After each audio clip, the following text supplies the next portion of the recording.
வார்த்தைகளில் சிறந்தது வல்லவன் ரஹ்மான் அல்லாஹ்வினுடைய வார்த்தை. வழிமுறைகளில் சிறந்தது நபிகள் நாயகம் ஸல்லல்லாஹு அலைஹி வஸல்லம் அவர்களுடைய வழிமுறை.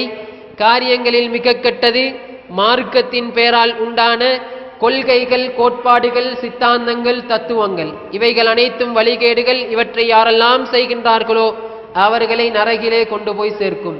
யார் நபிகள் நாயகம் ஸல்லல்லாஹு அலைஹி வஸல்லம் அவர்கள் சொன்னதாக அவர்கள் சொல்லாத ஒரு விடயத்தை சொல்லுகின்றாரோ அவர் தங்குமிடத்தை நரகிலே அமைத்துக் கொள்ளட்டும் என்கின்ற அல்லாஹ்வின் தூதனுடைய ஹதீஸை பயந்தவர்களாக அல்லாஹ்வின் மாளிகையிலே நாங்கள் ஒன்று சேர்ந்திருக்கின்றோம். இந்த நேரத்திலே நாங்கள் இஸ்லாத்தின் அடிப்படை கொள்கையான சில விடயங்களை புரிந்து கொண்டு விட்டு தலைப்புக்குள் நுழையலாம். இஸ்லாம் நபிமார்களை எல்லாம் உலகிற்கு அனுப்பியது லா இலாஹ இல்லல்லாஹ் என்கின்ற அந்த சத்திய கலிமாவை மக்கள் மன்றத்திலே எத்தி வைப்பதற்காக வேண்டி நபிமார்களை அல்லாஹு தஆலா தூதராக அனுப்பினார்கள். எல்லா நபிமார்களும் அல்லாஹ்வை மாத்திரம்தான் வணங்க வேண்டும், அல்லாஹ்வுக்கு நிகராக யாரையும் இணை வைக்க கூடாது என்கின்ற அந்த லா இலாஹ இல்லல்லாஹ் என்கின்ற கொள்கையை மக்கள் மன்றத்திலே எத்தி வைத்தார்கள். இதே வரிசையிலே தான் நபிகள் நாயகம் ஸல்லல்லாஹு அலைஹி வஸல்லம் அவர்கள் கூட லா இலாஹ இல்லல்லாஹ் முஹம்மதுர் ரசூலுல்லாஹ் என்கின்ற அந்த கொள்கையை மக்கள் மன்றத்திலே எத்தி வைத்தார்கள். லா இலாஹ இல்லல்லாஹ் என்றால் அல்லாஹ்வை தவிர வணக்கத்துக்கு தகுதியானவன் வேறு யாரும் இல்லை, அவரை மாத்திரமே நாங்கள் வணங்க வேண்டும், அவனுக்கு நிகராக யாரையும் நாங்கள் இணை வைக்க கூடாது என்கின்ற கொள்கையை நபிகளார் எத்தி வைத்தார்கள், சொன்னார்கள். அதைத்தான் எத்தி வைக்க வேண்டும், பிரச்சார பணிகளிலே முதன்மைப்படுத்தப்பட வேண்டும் என்பதையும் சொன்னார்கள். எப்படி என்றால் நபிகளார் சொன்ன அந்த லா இலாஹ இல்லல்லாஹ் என்கின்ற கொள்கைக்கு மாற்றமாக அல்லாஹ் அல்லாமல் வணங்கப்படக்கூடிய சிலைகள், சிலுவைகள், சமாதிகள், கபறுகள் எல்லாம் வணக்கம் செலுத்தப்படுவதற்கு தகுதியானவைகள் அல்ல, அவைகள் எல்லாம் தூக்கி எறியப்பட வேண்டியவைகள், அவைகளுக்கு எதிரான குரல் கொடுக்கப்பட வேண்டியவைகள், அவைகளை எல்லாம் நீக்கி தள்ளப்பட வேண்டியவைகள் என்பதைத்தான் பிரச்சார பணியிலே முதன்மையானதாக ஆக்கிக் கொண்டார்கள். லா இலாஹ இல்லல்லாஹ் என்று சொல்லப்படக்கூடியதனுடைய முதல் கருத்து அல்லாஹ்வுக்கு இணை வைக்கக்கூடிய எதையும் நாங்கள் ஆதரிக்க கூடாது, அல்லாஹ்வுக்கு இணை வைக்கக்கூடிய எல்லாவற்றையும் நாங்கள் நிராகரிக்க வேண்டும் என்பதை குறிக்கின்றது. அதனுடைய இரண்டாவது பகுதி முஹம்மதுர் ரசூலுல்லாஹ் என்கின்ற பகுதி.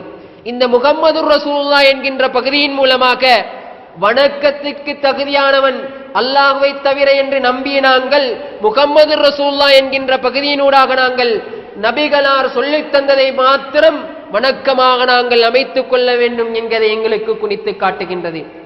நபிகளார் சொல்லித் தந்த வணக்க வழிபாடுகளில் எந்த ஒரு வணக்கத்தையும் கூட்டவும் முடியாது, குறைக்கவும் முடியாது.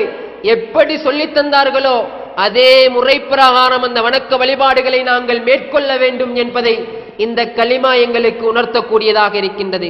நபிமார்களும் நபியவர்களும் தன்னுடைய பிரச்சாரத்திலே இந்த பிரச்சாரத்தை தான் முதன்மைப்படுத்தினார்கள். அல்லாஹ்வை ஏற்றுக்கொள்ள வேண்டும், அல்லாஹ்வை நம்ப வேண்டும் என்கின்ற பிரச்சாரத்தை முதன்மைப்படுத்தி நபியவர்கள் எப்படி மார்க்கத்தை எங்களுக்கு காட்டித் தந்தார்களோ அதே மார்க்கத்தை பின்பற்ற வேண்டும் என்பதைத்தான் எங்களுக்கு காட்டித் தந்தார்கள். ஆனால் காலம் செல்ல செல்ல மக்கள் மார்க்கத்திலே சிலதை நுழைத்தார்கள், சிலதை கூட்டினார்கள், சிலதை அவர்கள் நல்ல செயல் என்கின்ற பெயரிலே செய்வதற்காக ஆரம்பித்து செய்து கொண்டிருக்கின்றார்கள். இந்த சந்தர்ப்பத்திலே, இப்படியான சந்தர்ப்பத்திலே நாங்கள் நபிகளார் ஆரம்பத்திலே எத்தி வைத்த இந்த சத்திய பிரச்சாரத்தை நாங்கள் செய்கின்றோம் என்றால் முதன்மையாக நாங்கள் அல்லாஹ்வுக்கு இணை வைக்கக்கூடிய எல்லா விடயங்களையும் எதிர்த்து அவைகளை நிறுத்துவதற்கான பிரச்சாரத்தை நாங்கள் முதன்மையாக செய்ய வேண்டியவர்களாக இருக்கின்றோம். அதே போன்று மனிதனுடைய கலிமாவிலே பாதிப்பை ஏற்படுத்துகின்ற அந்த முஹம்மதுர் ரசூலுல்லாஹ் என்கின்ற பகுதியிலே மக்கள் இன்று நபிகளார் காட்டித்தராத வணக்க வழிபாடுகளை எல்லாம் உருவாக்கி கொண்டிருக்கின்றார்களே, இவைகளுக்கு எதிராக நாங்கள் குரல் கொடுப்பதும், இவைகள் இல்லை என்று சொல்லுவதும், இவைகளை நாங்கள் செய்யாமல் தவிர்ந்து கொள்வதும் எங்களுடைய கடமையாக அமர்ந்திருக்கின்றது. இந்த பிரச்சார பணியை இன்று நாடளாவிய ரீதியில், உலகளாவிய ரீதியிலே மக்கள் செய்கின்ற போது ஒரு சிலர் இருந்து கொண்டு அவர்கள் சொல்லுகின்ற வார்த்தை என்னவென்றால், இவர்கள் கடும் போக்குவாதிகள், கடுமையாக நடந்து கொள்கின்றார்கள் என்று சத்திய பிரச்சாரம் செய்யக்கூடியவர்களை விமர்சிக்கக்கூடிய ஒரு நிலைமை இந்த நாட்டிலேயும் எல்லா இடங்களிலும் காணப்படக்கூடியதாக இருக்கின்றது. காரணம் என்னவென்றால், அவர்கள் நடுநிலையாக நடந்து கொள்ள வேண்டும், அமைதியாக நடந்து கொள்ள வேண்டும், அவர்களோடு சேர்ந்து கலந்திருந்து இந்த தவறுகளை தடுக்க வேண்டும் என்று இவர்கள் குரல் கொடுத்துக் கொண்டிருக்கின்றார்கள். சத்தியத்தை விளங்கிய எத்தனையோ பேர் கூட மார்க்கத்தை அறிந்து கொண்டு நன்றாக தெரிந்து கொண்டு மார்க்கத்திலே அவர்கள் நடுநிலை பேணிக் கொண்டிருக்கின்றார்கள் என்பதுதான் மிக பெரும் கவலையாக இருக்கின்றது. எங்களுக்கு வேகமாக செல்ல முடியாது, அவசரமாக சொல்ல முடியாது, இந்த விடயங்களை எல்லாம் சேர்ந்துதான் செய்ய வேண்டும் என்கின்ற நிலைப்பாட்டிலே இருக்கின்ற எத்தனையோ மார்க்கத்தை அறிந்தவர்கள் இருக்கின்றார்கள் என்பதுதான் மிக பெரும் கவலையாக இருக்கின்றது. ஏன் இந்த நிலைமை ஏற்படுகின்றது என்றால், மக்கள் எங்களை விட்டும் விரண்டோடி விடுவார்கள், மக்கள் எங்களை ஏற்றுக்கொள்ளாமல் இருப்பார்கள் என்ற காரணத்தை சொல்லி, அதே நேரத்திலே அதிகமான மக்கள் எங்களோடு சேர்ந்து கொள்ள வேண்டுமானால், அதிகமான சனத்தொகை சேர வேண்டுமானால், நாங்கள் மார்க்கத்திலே சில நழுவல் போக்குகளை கடைபிடிக்க வேண்டும் என்ற கோரிக்கை இன்றைய மக்களிடத்திலே அதிகமாக உள்ளத்திலே பரவி காணப்படுகின்றது.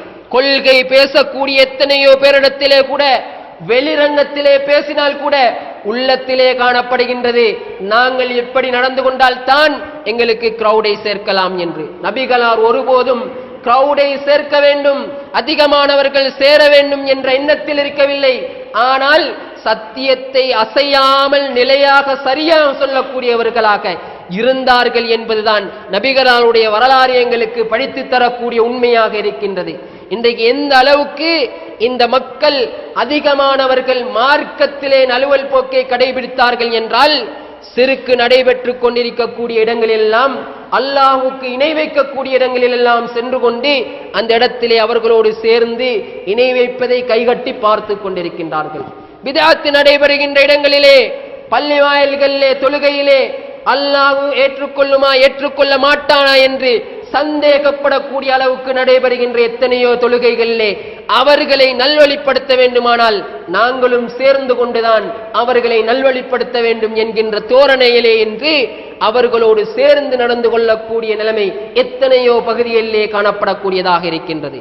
இப்படி பள்ளி வாயில்களே நடைபெறக்கூடிய ஒவ்வொரு பித்அத்துக்களும் எத்தனையோ பித்அத்துக்கள் நடைபெறுகின்றது.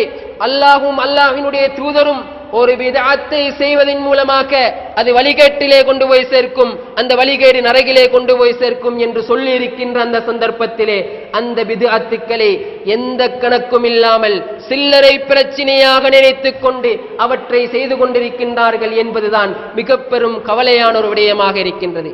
எந்த அளவுக்கு இன்று மார்க்கத்திலே சமாளிப்பு போக்கை செய்கின்றார்கள் என்றால், சமூக நல்லிணக்கம் என்கின்ற பெயரிலே தன்சல் காலம் வந்தால் அந்த காலங்களிலே பள்ளி வாயில் நிர்வாகிகளும் ஊரிலே உள்ள முக்கியஸ்தர்களும் நலம் விரும்பிகளும் சேர்ந்து பணம் சேர்த்து அந்த அவர்களுடைய மார்க்க கடமையை நிறைவேற்றுவதற்காக இவர்கள் செயற்படக்கூடிய சமூகமாக இன்று மாறி இருக்கின்றார்கள்.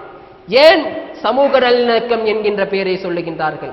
மாற்று மதத்தவர்களுடைய மத ஸ்தாபனங்களை கட்டுவதற்காக அவர்களின் சமூக நல்லிணக்கம் என்கின்ற பெயரிலே எங்களுடைய பொருளாதாரங்களை சேகரித்து கொடுக்கக்கூடிய சமூகமாக இன்றைய சமூகங்கள் மாறி இருக்கின்றது. சமூக நல்லிணக்கம் என்கின்ற பெயரிலே எங்களுடைய முஸ்லிம் கலாச்சாரத்தை பின்பற்றுவதற்காக தரப்பட்ட பாடசாலைகளிலே, சில பாடசாலைகளில் அண்மைய தினங்களில் ஒரு சில தினங்களுக்கு முன்னால் நடந்த சம்பவம், ஒரு சில தினங்களுக்கு முன்னால் சில பாடசாலைகளிலே நடந்த சில ஃபங்க்ஷன்களில் அவர்கள் மாற்று மதத்தவர்களுடைய அந்த அவர்களுடைய மத கலாச்சாரத்தை பின்பற்றுவதற்காக ஒவ்வொரு நாளும் காலையிலும் மாலையிலும் போடப்படக்கூடிய அந்த அவர்களுடைய அந்த பண இருக்கிறது, அதை அவர்கள் ஆரம்பத்திலே போட்டு இரண்டாவதாக ஒரு கிராத்தை போட்டு அதற்கு பின்னால் விளக்கை கொளுத்துகின்றார்கள். மஜூசிகள் செய்கின்ற அந்த நெருப்பு வணங்கிகள் செய்கின்ற அந்த விளக்கை கொளுத்தி முஸ்லிம் பாடசாலைகளிலே செய்யக்கூடிய அளவுக்கு இன்றைய சமூகம் சமூக நல்லிணக்கம் என்கின்ற பெயரிலே எங்களுடைய கலாச்சாரங்களை குழி தோண்டி புதைக்கின்ற அளவுக்கு, எங்களுடைய மார்க்க கடமைகளை எல்லாம் அல்லாஹ்வுக்கு இணை வைக்கக்கூடிய செயற்பாடுகளை எல்லாம் சமூக நல்லிணக்கம் என்கின்ற பெயரிலே செய்யக்கூடிய அளவுக்கு இன்றைய சமூகம் மாறி இருக்கின்றார்கள் என்பதுதான் மிக பெரும் கவலையான நிலைமையாக இருக்கின்றது. இந்த அடிப்படையை நாங்கள் புரிந்து கொண்டு எங்களுடைய நிலைமைகளை இன்று பார்த்தால் இந்த மிக பெரும் கவலையான நிலைமையிலே நாங்கள் இருக்கின்ற போது அல்லாஹும் அல்லாஹ்வினுடைய தூதரும் இந்த நிலைமைக்கு ஆதரித்தார்களா அல்லது இந்த நிலைமைக்கு எங்களுக்கு அனுமதி வழங்கினார்களா என்பதை பார்க்கின்ற போது அதற்கு முன்னால் சில ஹராமாக்கப்பட்ட சில விடயங்களை கூட ஹலாலாக்குகின்ற நிலைமையிலே இன்றைய சமூக நல்லிணக்கம் என்ற பெயரிலே செய்து கொண்டிருக்கின்றார்கள். மக்கள் எல்லோரும் இசையிலும் சினிமாவிலும் மூழ்கி இருக்கின்றார்கள். இளைஞர்கள் எல்லோரும் இசையிலும் சினிமாவிலும் மூழ்கி இருக்கின்றார்கள். இதனால் இசை ஒரு சந்தர்ப்பத்தில் ஹலாலாக ஆக்கக்கூடிய சமூகமாகவும் சினிமாவை ஒரு சந்தர்ப்பத்திலே அது ஆகும் என்று சொல்லக்கூடிய அமைப்பிலும் இன்றைய சமூகம் மாறி இருக்கின்றார்கள். அல்லாஹு தஆலா நபிகளாரை பார்த்து எச்சரிக்கின்றான். லிம துஹர்ரிமு மா ஹல்லல்லாஹு லக் தப்தகி மர்லாத்தி அஸ்வாஜிக். அல்லாஹு தஆலா நபிகளாரை பார்த்து ஒரு தடவையிலே எச்சரிக்கின்றான். எப்படி என்றால் நபிகளார் ஸல்லல்லாஹு அலைஹி வஸல்லம் அவர்கள் மனைவிமாருடைய பொருத்தத்திற்காக ஒரு பிரச்சினைக்காக நான் தேன் குடிக்க மாட்டேன் என்று சத்தியம் செய்துவிட்டு ஒதுக்குப்புறமாக சென்று உட்கார்ந்து கொண்டிருக்கின்றார்கள். அல்லாஹ்வினுடைய கண்டன வசனம் இறங்குகின்றது. அல்லாஹ் ஹலாலாக்கிய ஒரு விடயத்தை ஹராமாக்கக்கூடிய அதிகாரம் உங்களுக்கு இருக்கிறதா என்று அல்லாஹ்வினுடைய கண்டன வசனம் நபிகளாருக்கு, உலகிற்கு அருளாக கொடுக்கப்பட்ட நபிகளாருக்கு இறங்கியதென்றால் எங்களையும் உங்களையும் போன்ற சாதாரண மக்கள் சமூகம் வழிகாட்டிலே இருக்கின்றது, இளைஞர்கள் வழிகாட்டிலே இருக்கின்றார்கள் என்பதற்காக ஒரு ஹராமாக்கப்பட்ட ஒரு விடயத்தை ஹலாலாக்கக்கூடிய அதிகாரம் யாருக்கு கொடுக்கப்பட்டிருக்கின்றது? நபிகளாரோடு பூர்த்தியாக்கப்பட்ட அந்த மார்க்கத்திலே, நபிகளாரையே அல்லாஹ் எச்சரிக்கின்ற அந்த மார்க்கத்திலே ஹலாலை ஹலாமாக்கக்கூடிய, ஹராத்தை ஹலாலாக்கக்கூடிய அதிகாரம் யாருக்கும் வழங்கப்படவில்லை. அப்படியான ஹராத்தை ஹராமாகவும் ஹலாலை ஹலாமாகவும் சொல்லித்தந்த மார்க்கம் தான் இஸ்லாமிய மார்க்கம். தெளிவாக அதிலே இருந்து கொள்ள வேண்டும். ஆனால் அதற்கு மாற்றமாக இன்று சமூக நல்லிணக்கம், ஒற்றுமை, சமூக குரோதங்கள் என்கின்ற பெயரிலே இன்று எத்தனையோ பேர் செய்து கொண்டிருக்கின்றார்கள் என்பதுதான் மிக பெரும் கவலையாக இருக்கின்றது. அல்லாஹ்வினுடைய தூதர் ஸல்லல்லாஹு அலைஹி வஸல்லம் அவர்களை பார்த்து அல்லாஹு தஆலா எச்சரிக்கின்றான் இன்னொரு தடவையிலே. நபிகளாரே, நீங்கள் சிறிது கொஞ்சமாக நீங்கள் அல்லாஹ்வினுடைய விடயத்திலே நீங்கள் சிறிது சாய்ந்தீர்கள் என்றால் அல்லாஹு தஆலா உங்களை மிக பெரும் மோசமான நிலைமையிலே ஆக்கியிருப்பான் என்று அல்லாஹு தஆலா சொல்லுகின்றான். மார்க்க விடயங்களிலே நீங்கள் சிறிது சாய்ந்திருந்தால் உங்களை கடுமையான நிலைமைக்கு மாட்டியிருப்பேன் என்று அல்லாஹ்வின் தூதரை பார்த்து அல்லாஹு தஆலா எச்சரிக்கின்றான். வலவ் குந்த வலவ் அன் சப்பத்னாக லகத் கித்த தர்கனு இலைஹிம் ஷைஅன் கலீலா. உங்களுக்கு கொடுக்கப்பட்ட நாளிலே அல்லாஹ்வினுடைய அருளில் நின்றும் உள்ளதா இருக்கிறது. உங்களை நாங்கள் இந்த மார்க்கத்திலே உறுதியானவராக நாங்கள் ஆக்கினோம். இந்த உறுதியானவராக நாங்கள் ஆக்கவில்லையானால் லகத் கித்த தர்கனு இலைஹிம் ஷைஆ, நீங்கள் சிறிது அவர்களின் பக்கம் சாய்ந்திருப்பீர்கள். இன்றைய சமூகம் சாய்வதைப் போல அல்ல, எங்களை போன்று சாய்வதைப் போல அல்ல, நாங்கள் ஹலாலை ஹராமாக்குவது போன்ற சாய்தல்கள் அல்ல. கொஞ்சம் சாய்ந்திருந்தால் இதன் அப்படி நீங்கள் சிறிது சாய்ந்திருந்தால் உங்களை நாங்கள் உலகிலே இரட்டிப்பான வேதனை உங்களுக்கு கொடுப்போம். மறுமையிலே நீங்கள் மரணிக்கின்ற போதும் நாங்கள் இரட்டிப்பான வேதனையை தருவோம் என்று அல்லாஹ்வின் தூதரை பார்த்து அல்லாஹு ரப்புல் ஆலமீன் கடுமையாக எச்சரிக்கின்றான். எப்படியான நபிகளாரை பார்த்து எச்சரிக்கின்றார்கள்? நபிகளாரிடத்திலே ஒரு செய்தி வருகின்றது. நபிகளாருடைய காலத்திலே ஒரு உயர்ந்த கோத்திரத்தைச் சேர்ந்த ஒரு மனிதன், ஒரு பெண் திருடுகின்றார்கள். நபிகளாரிடத்திலே சில சஹாபாக்கள் வந்து சொல்லுகின்றார்கள், யா ரசூலுல்லாஹ், இந்த பெண் மிக உயர்ந்த கோத்திரத்திலே உள்ளவர்கள், நீங்கள் இந்த பெண்ணுக்கு ஒரு மன்னிப்பை வழங்கி விடுங்கள், கை துண்டிக்கப்படாமல் மன்னிப்பு கொடுங்கள் என்று நபிகளாரிடத்திலே பரிந்துரை செய்ய வருகின்றார்கள். புகாரியிலே 2475வது ஹதீஸாக பதிவு செய்யப்பட்டிருக்கின்றது. வந்தபோது நபிகளார் சொல்லுகின்றார்கள், என்னுடைய மகள் ஃபாத்திமா களவெடுத்திருந்தாலும் நான் ஃபாத்திமாவுடைய கையை வெட்டி இருப்பேன் என்று நபிகளார் சொல்லுகின்றார்கள். நபிகளார் அந்த இடத்திலே அட்ஜஸ்ட் பண்ண முடியும் என்றிருந்தால் நபிகளார் அந்த இடத்திலே செய்திருப்பார்கள். உயர்ந்த கோத்திரத்தினர், அதிகமான செல்வாக்கு கிடைக்கும், அதிகமான கண்ணியம் கிடைக்கும் என்ற பெயரிலே நபிகளாருக்கு அந்த இடத்திலே கைவெட்டாமல் இருந்திருக்கலாம். ஆனால் நபிகளார் உடனடியாக கையை துண்டிக்க வேண்டும் என்று ஏன் சொல்லுகின்றார்கள்? மார்க்கத்திலே நழுவல் முடியாது, மார்க்கத்திலே அட்ஜஸ்ட் பண்ண முடியாது. சட்டம் எப்படி இருக்கின்றதோ அதை சட்டத்தின் அடிப்படையிலே செய்ய வேண்டும் என்பதற்காக நபிகளார் அப்படி செய்தார்கள். அப்படியான நபிகளாரை பார்த்துத்தான் அல்லாஹ் ரப்புல் ஆலமீன், நீங்கள் மார்க்கத்திலே சிறிது நழுவி இருந்தால் உங்களை மிகவும் மோசமான நிலைமையிலே சந்தித்திருப்போம் என்று அல்லாஹு தஆலா கடுமையாக எச்சரிக்கின்றார்கள். இந்த மார்க்கத்திலே நழுவலை கடைபிடிக்க வேண்டும் என்பதற்காக அல் குர்ஆனுடைய சில வசனங்களுக்கு கூட இன்று பிழையான விளக்கங்கள் கொடுக்கப்படுகின்றது. அல் குர்ஆன் வசனங்களில் ஒரு சில வசனங்களை நாங்கள் உதாரணமாக பார்க்கின்ற போது, அல் ஃபித்னத்து அஷத்து மினல் கத்ல், இரண்டாவது அத்தியாயத்தின் 191வது வசனம், இரண்டாவது அத்தியாயத்தின் 216வது வசனம். இந்த இரண்டு வசனங்களிலும் அல் ஃபித்னத்து அஷத்து மினல் கத்ல், அல் ஃபித்னத்து அக்பரு மினல் கத்ல் என்கின்ற இரண்டு வசனங்கள் சொல்லப்பட்டிருக்கின்றது. அந்த வசனத்தை நாங்கள் மேலோட்டமாக பார்த்தால், தர்ஜிமாவை வைத்து பார்த்தால், கருத்தை சரியாக இலக்கண கருத்துப்படி பார்த்தால், அல் ஃபித்னத்து குழப்பம் விளைவிப்பது, அஷத்து மினல் கத்ல் கொலை செய்வதை விட பெரியது என்று மேலோட்டமான கருத்து சொல்லிக் கொண்டிருக்கின்றது. எப்படி விளங்குகின்றது?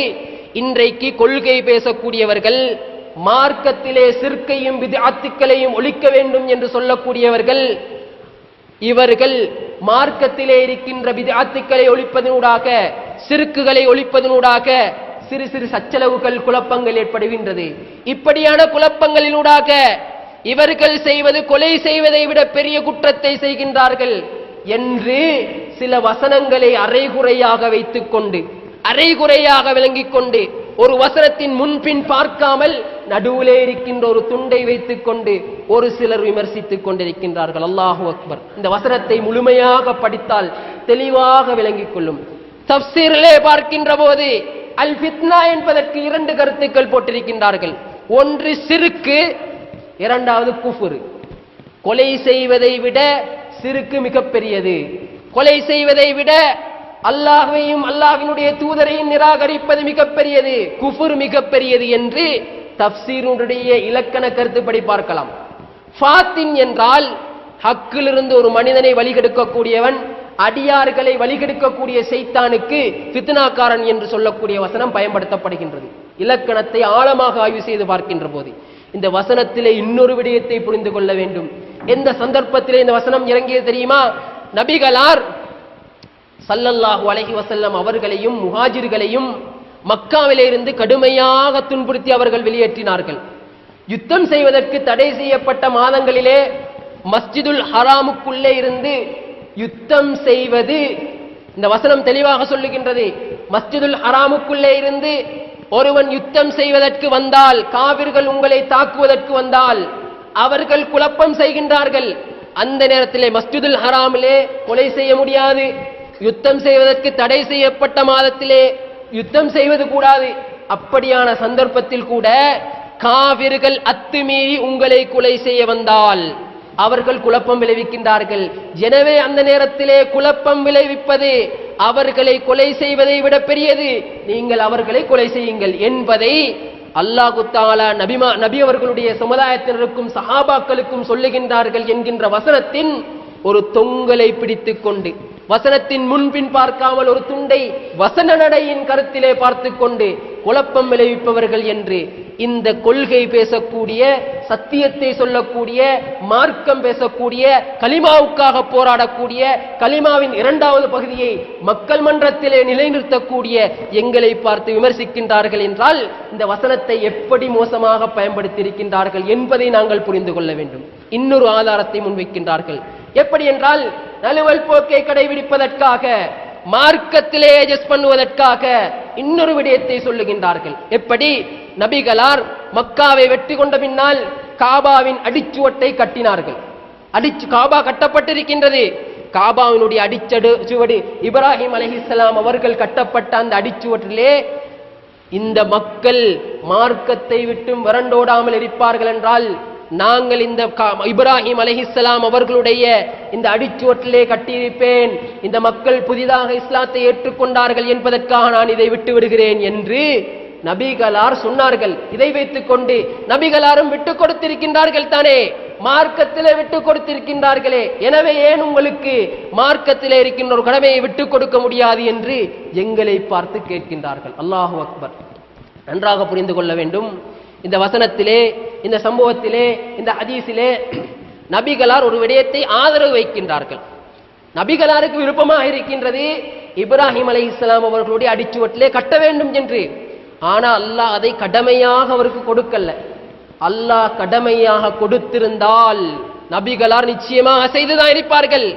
இதை விடவும் கடினமான சந்தர்ப்பங்களில் கூட மக்கள் விரண்டோடுவார்கள் என்று பார்க்காமல் நபிகளார் எத்தி வைத்தார்கள். வானத்திலே இருந்து வஹி இறக்கப்படுகின்றது. எத்தனையோ பேர் அதை கூட நம்பாதவர்களாக இருந்தார்கள். நபிகளார் மேராஜ் பிரயாணம் போகின்றார்கள்.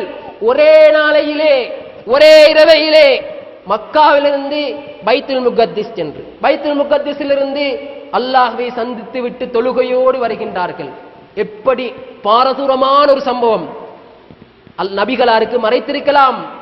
இவர்கள் சொல்லுவது போன்று காபாவின் அடிச்சுவட்டை கட்டவில்லை என்று இதை ஆதாரமாக காட்டினால் இவர்கள் மேராஜை மறைத்திருக்கலாம். ஏன் மேராஜை மறைக்காமல் இருந்தார்கள்? ஏன் மேராஜை சொன்னார்கள்? அல்லாஹ்வினுடைய கட்டளை எத்தி வையுங்கள் என்று. எத்தனை பேர் மார்க்கத்தை விட்டு மாறினாலும் சரி, சத்தியத்தை சொல்ல வேண்டும் என்பதற்காக அல்லாஹ்வினுடைய தூதர் அந்த சத்தியத்தை சொன்னார்கள்.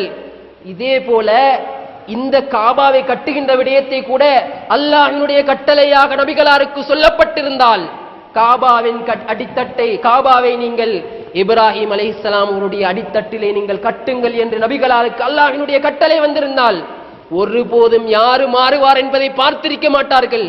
நபி அவர்கள் அதன் பால் கட்டியிருப்பார்கள். ஆனால் அல்லாஹ்வினுடைய கட்டளை வரவில்லை. நபிகளாருக்கு ஒரு ஆசையாக இருந்தது, எனக்கு விருப்பமாக இருக்கிறது என்று சொன்னார்களே ஒழிய ஒரு மார்க்க கடமை என்கின்ற அடிப்படையிலே அந்த வசனங்களை நபிகளார் சொல்லவில்லை. இன்னொரு குர்ஆன் வசனத்துக்கு பிழையான விளக்கத்தை சொல்லி மார்க்கத்திலே நழுவல் போக்கை கடைபிடிக்க வேண்டும் என்பதை சொல்லுகின்றார்கள். இன்னொரு விடயத்தை விளங்கிக் கொள்ள வேண்டும். ஒரு நபியின் மீது கூட இட்டுக்கட்டக்கூடிய ஒரு சம்பவம். மூசா அலைஹிஸ்ஸலாம் அவர்கள் தூர் சினா மலைக்கு அல்லாஹ்வினுடைய வேதத்தை கொண்டு வருவதற்காக, மார்க்க கடமைகளை எடுத்து வருவதற்காக வேண்டி செல்லுகின்றார்கள். ஹாரூன் அலைஹிஸ்ஸலாம் அவர்களை மக்களுக்கு பொறுப்புதாரியாக நியமித்து விட்டு செல்லுகின்றார்கள்.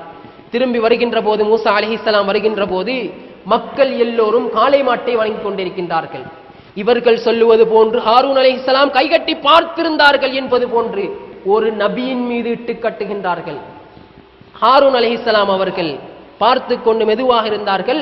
குழப்பம் வரக்கூடாது, பிரச்சனை வரக்கூடாது என்பதற்காக அவர்கள் அமைதியாக இருந்தார்கள் என்று ஒரு அல் குர்ஆன் வசனத்திற்கு பிழையான விளக்கத்தையும் ஒரு நபியின் மீது இட்டுக்கட்டக்கூடிய ஒரு சம்பவத்தையும் இவர்கள் எஜஸ்ட் பண்ண வேண்டும் என்று சொல்லக்கூடிய சகோதரர்கள் ஒரு சிலர் சொல்லிக் கொண்டிருக்கின்றார்கள். அல்லாஹு அக்பர். இந்த வசனத்தை நன்றாக புரிந்து கொள்ள வேண்டும். அல்லாஹ் ரப்புல் ஆலமீன் 7வது அத்தியாயத்தின் 150வது வசனத்திலே இதை தெளிவாக சொல்லுகின்றான். قال يا ابن ان القوم استضعفوني وقادوا يقتلونني. ஹாரூன் அலைஹிஸ்ஸலாம் அவர்களிடத்திலே வந்து மிக கடுமையாக அதட்டி மூசா அலைஹிஸ்ஸலாம் அவர்கள் கேட்டபோது சொல்லுகின்றார்கள், என்னுடைய தாயினுடைய மகனே. மூசா அலைஹிஸ்ஸலாம் அவர்களை பார்த்து சொல்லுகின்றார்கள், ஒரே தாய்க்கு பிறந்த குழந்தைகள், என்னுடைய தாயின் மகனே, என்னை அவர்கள் மிக பலவீனப்படுத்தி விட்டார்கள், என்னை கொலை செய்வதற்கு முற்பட்டார்கள். சொல்லாமல் இருக்கவில்லை, சொன்னார்கள், ஆனால் அதைவிட அவர்கள் மீறினார்கள். சொன்னேன், ஆனால் என்னை கொலை செய்வதற்கு அவர்கள் முற்பட்டார்கள். கொலை செய்வதற்கு முற்பட்ட பின்னால் அவர் ஒதுங்கியிருக்கலாம், 3வது படித்தரத்தை பார்த்து ஒதுங்கியிருக்கலாம். இந்த அடிப்படையிலே தான் ஒதுங்குவதற்கு சந்தர்ப்பம் வழங்கப்பட்டிருக்கின்றது. ஒதுங்குவதென்றால் கொலை செய்வதற்கு முயற்சி செய்த போது அவர்கள் ஒதுங்கியிருந்தார்கள். ஒரு நபியின் பேரில் இட்டு கட்டுகின்றார்கள். ஹாரூன் அலைஹிஸ்ஸலாம் அமைதியாக இருந்தார்கள், ஒருபோதும் அமைதியாக இருக்கவில்லை. அவர்கள் சொன்னார்கள் சத்தியத்தை, இதை வணங்கக்கூடாது என்று சொன்னார்கள். மக்கள் கேட்கவில்லை. அவரை பலகீனப்படுத்திவிட்டு அவரை கொலை செய்வதற்கான முயற்சியை செய்ததன் பின்னால் தான் ஹாரூன் அலைஹிஸ்ஸலாம் அவர்கள் அமைதியாக ஒதுங்கிக் கொண்டார்கள் என்ற வசனத்தை அல்லாஹ் ரப்புல் ஆலமீன் அல் குர்ஆனிலே தெளிவாக சொல்லுகின்றார்கள். இன்னொரு சம்பவத்தை இவர்கள் இந்த மார்க்கத்திலே நழுவல் போக்கை கடைபிடிக்கலாம் என்பதற்காக சொல்லுகின்றார்கள். ஹுதைபியா உடன்படிக்கை நடைபெற்றது. அந்த உடன்படிக்கையிலே எத்தனையோ விடயங்களை விட்டுக் கொடுத்தார்கள். எனவே நீங்களும் சமூகத்திலே பிளவுகளை ஏற்படுத்திக் கொள்ளாமல் உங்களுடைய மார்க்க கடமைகளில் எத்தனையோ விடயங்களை நீங்கள் விட்டுக் கொடுக்கலாமே என்று இந்த ஹுதைபியா உடன்படிக்கையை ஆதாரமாக வைத்து கேட்கின்றார்கள். அல்லாஹு அக்பர். இந்த வசனத்திலே விளங்கிக் கொள்ள வேண்டும், ஹுதைபியா உடன்படிக்கை என்பது ஒரு உடன்படிக்கையாக அமைந்தது, வணக்க வழிபாடாக கொடுக்கப்பட்டதொன்றல்ல. நபிகளார் அந்த உடன்படிக்கையிலே சிலதை விட்டுக் கொடுக்கலாம், விட்டுக் கொடுக்காமல் இருக்கலாம். ஆனால் மார்க்க கடமை என்று வருகின்ற போது நபிகளார் ஒருபோதும் அதை விட்டுக் கொடுக்கக்கூடியவர்களாக இருந்தவில்லை. எந்த ஒரு சந்தர்ப்பத்திலாவது நபிகளாருக்கு அல்லாஹ் கடமை கட்டளையிட்ட எந்த மார்க்க கடமைகளையும் அவர்கள் விட்டுக் கொடுக்கவில்லை. உடன்படிக்கை செய்வதென்பது ஒரு உலக காரியமாக இருக்கின்றது. உடன்படிக்கை செய்யலாம், இப்படியும் செய்யலாம், அதை விட்டுக் கொடுத்தும் செய்யலாம். ஆனால் மார்க்கத்தை பாதிக்கின்ற அளவுக்கு ஒரு உடன்படிக்கையை செய்யக்கூடாது. அந்த அமைப்பிலே செய்யப்பட்ட அந்த உடன்படிக்கையிலே மார்க்கத்தை பாதிக்கக்கூடிய அமைப்பிலே எந்த ஒரு நிலைமையும் நடைபெறவில்லை. இப்படி சில அல் குர்ஆன் வசனங்களுக்கு தவறான விளக்கத்தையும் கொடுத்து நபிமார்கள் மீது கூட சிலதை இட்டுக்கட்டி மார்க்கத்திலே நழுவல் போக்கை கடைபிடிக்க வேண்டும் என்று ஒரு சிலர் சொல்லிக்கொண்டு சத்திய பிரச்சாரத்தை செய்கின்ற எத்தனையோ பேரை கடும் போக்குவாதிகள் என்று விமர்சித்துக் கொண்டிருக்கின்றார்கள். அல்லாஹு ரப்புல் ஆலமீன் போதுமானவன். இதை நாங்கள் தெளிவாக புரிந்து கொள்ள வேண்டும். வசனங்களிலே சொல்லப்படக்கூடிய தவறுகளை எல்லாம் ஆழமாக புரிந்து கொள்ள வேண்டும்.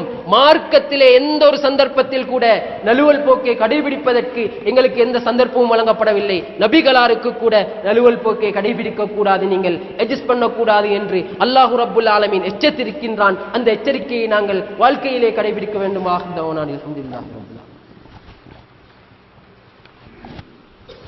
அல்ஹம்துலில்லாஹ் வஸ்ஸலாத்து வஸ்ஸலாமு அலா ரசூலில்லாஹ் முஹம்மது பின் அப்துல்லாஹ். இந்த அடிப்படையிலே ஒருவர் இந்த நழுவல் போக்கை கடைபிடித்து மார்க்கத்திலே நடுநிலை என்கின்ற பெயரிலே உண்மைகளை எல்லாம் மறைத்துக் கொண்டு ஒரு சத்தியம் நடைபெறுகின்ற போது அதுக்கு துணையாக இருக்காமல் ஒரு தவறு நடைபெறுகின்ற போது அந்த தவறை தடுக்காமல் கைகட்டி பார்த்து கொண்டிருந்தால் அது எந்தளவு பாரதூரமான குற்றம் என்பதையும் அல்லாஹு ரப்புல் ஆலமீன் அல் குர்ஆனிலே தெளிவாக சொல்லிவிட்டான். யூதர்களும் நசாராக்களும் என்ன பண்பாட்டை கொண்டிருந்தார்களோ அந்த பண்பாட்டை உடையவர்கள் என்று அல் குர்ஆன் வர்ணிக்கின்றது. ஒருவன் சத்தியத்தை மறைக்கின்றான் என்றால் அந்த சத்தியத்தை மறைப்பது யூதர்களின் பழக்கம், யூதர்களுடைய பண்பாடு என்பதை அல்லாஹு ரப்புல் ஆலமீன் சொல்லுகின்றான்.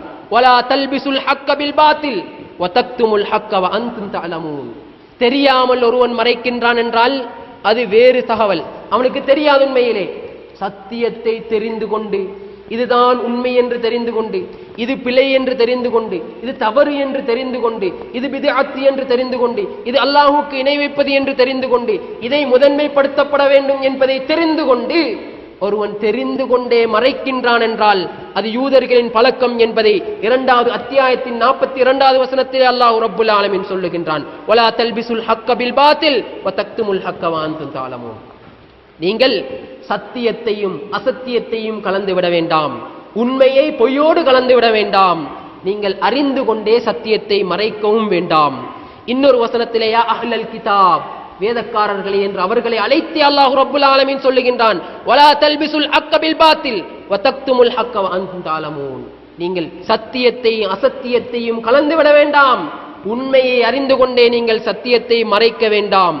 இன்னொரு வசனத்திலே, அது 3வது அத்தியாயம் 71வது வசனம், 5வது அத்தியாயத்தின் 77வது வசனத்திலே அல்லாஹ் ரப்புல் ஆலமீன் சொல்லுகின்றான். லா தகுலு ஃபீ தீனிக்கும் கைரல் ஹக்கி வலா தத்தபிஉ அஹ்வா கௌமின் கத் ضلوا من قبل وأضلوا كثيرا وضلوا عن سواء السبيل. அல்லாஹ்வுடைய மார்க்கத்திலே நீங்கள் அல்லாஹ்வுடைய வரையறைகளை மீறி நீங்கள் செயற்பட வேண்டாம்.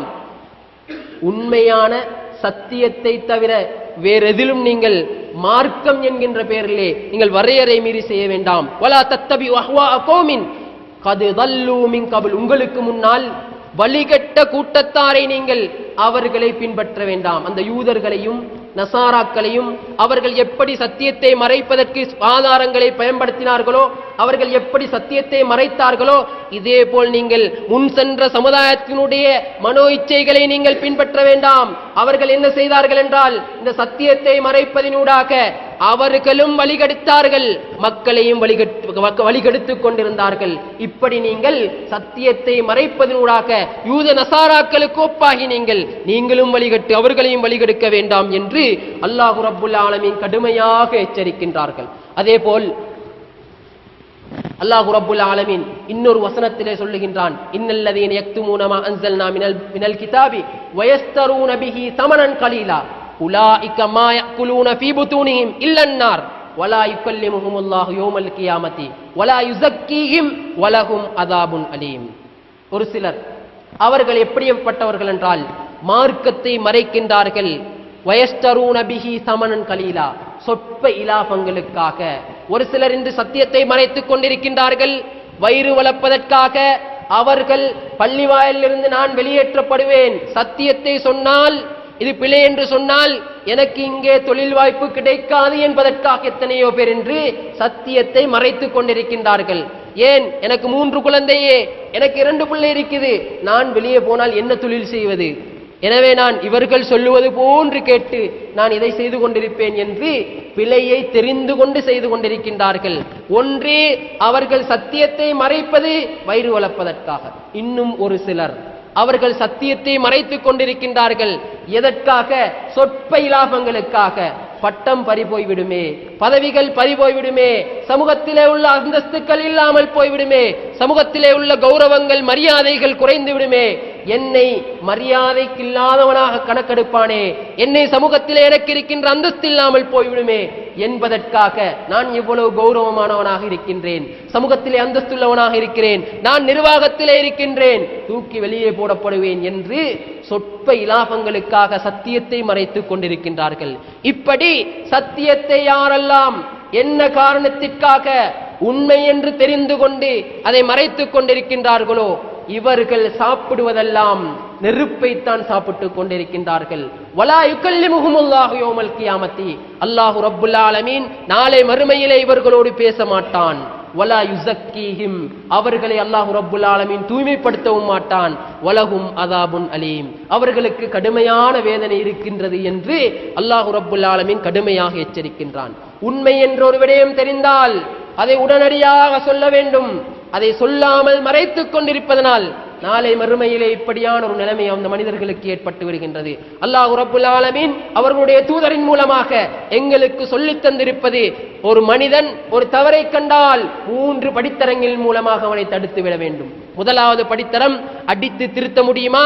தன்னுடைய குழந்தைகள் இருக்கின்றார்கள், தவறு செய்கின்றார்கள், அடித்து திருத்த முடியுமா? திருத்துவது. இல்லையா, எனக்கு அடிப்பதற்கு சக்தி இல்லை, சமூகத்திலே பிழைகளை செய்து கொண்டிருக்கின்றார்கள், சமூகத்திலே வழிகேட்டை செய்து கொண்டிருக்கின்றார்கள், திருத்த முடியாது, அடிக்க முடியாது, நாவால் சொல்லியாவது நாங்கள் திருத்திக் கொள்ள வேண்டும். நாவால் சொல்லி அந்த பிழையை பிழை என்று உணர்த்த வேண்டும். அப்படியும் இல்லையா, 3வது படித்தரம், தவறை கண்டால் தவறிலிருந்து நாங்கள் ஒதுங்கி நடந்து கொள்ள வேண்டும். ஆனால் இன்றைக்கு எப்படி நடைபெறுகின்றது? தவறோடு சேர்ந்து நாங்கள் திருத்த வேண்டும். தவறை விட்டு நாங்கள் 3வது படித்தரம் சொல்லுவதும் இல்லை, அவர்களுக்கு 1வது படித்தரத்தை செய்வதும் இல்லை, 2வது படித்தரத்தை செய்வதும் இல்லை, தன்னுடைய பிரச்சாரங்களின் போது இந்த வசனங்கள் கூட பேசப்படுவதில்லை.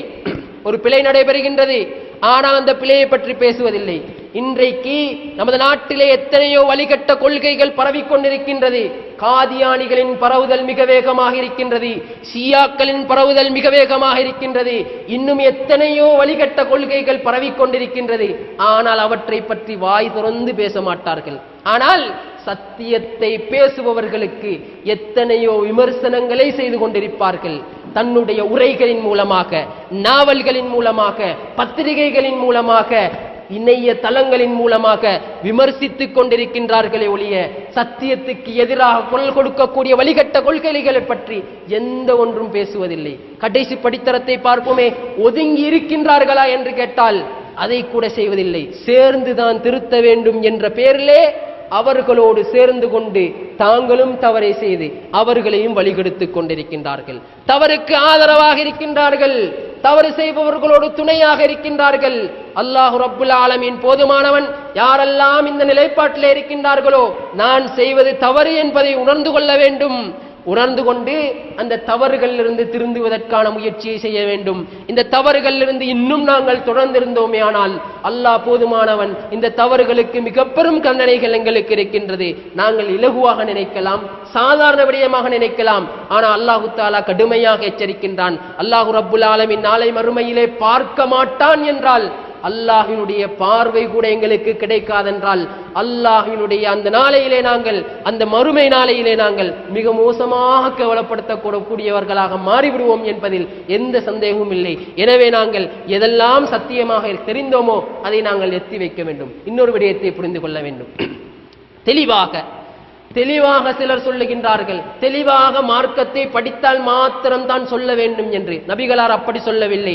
நபிகளார் சொல்லுகின்றார்கள், பல்லிகு அன்னி வலவ் ஆயா, என்னை பற்றி ஒரு தகவல் தெரிந்தால் அந்த ஒரு தகவலையாவது நீங்கள் எத்தி வையுங்கள் என்று. நீங்கள் எத்தி வைத்தால் அவர்களிடத்திலே சென்று கேட்பது எப்படி? நீ மௌலவியா? நீ 7 வருஷம் படிச்சிருக்கிறா? நீ இங்கிலீஷ் படிச்சிருக்கிறா?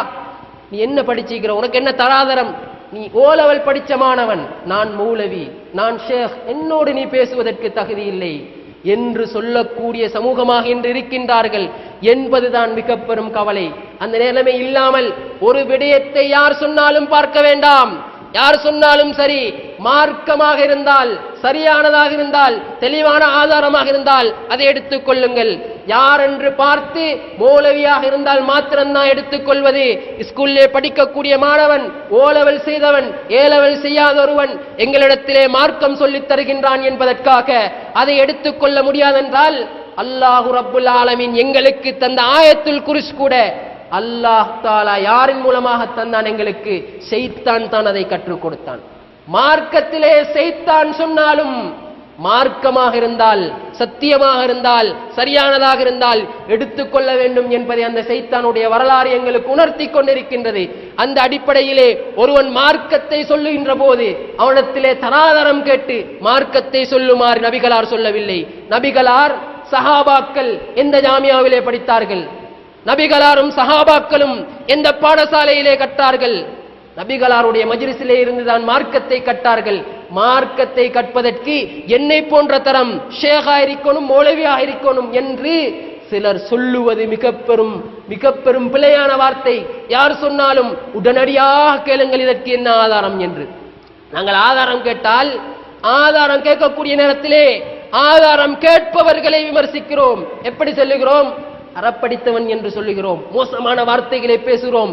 4 அடி வளரல்ல இவர் மார்க்கம் பேசுகிறார், 4 அடி வளரல்ல இவர் ஆதாரம் கேட்கிறார் என்றெல்லாம் சொல்லுகின்றோம். உமர் ரலியல்லாஹு தஆலா அன்ஹு அவர்களுடைய காலத்திலே உமர் ரலியல்லாஹு தஆலா அன்ஹு அவர்களுக்கு ஒரு சஹாபி சொல்லுகின்ற ஒரு விடயத்துக்கு, நீ ஆதாரம் சொல்லாவிட்டால் உன்னை கடுமையாக தாக்குவேன் என்று சொன்னபோது அந்த சஹாபி மிக கவலையுடன் சென்று மதீனாவின் ஒதுக்குப்புறத்திலே இருந்த மஜ்லிஸிலிருந்து சஹாபாக்களை கூட்டி வந்து ஆதாரம் காட்டினார்கள் என்றால் சஹாபாக்களும் ஆதாரம் கேட்கக்கூடிய சமூகமாகத்தான் இருந்தார்கள்.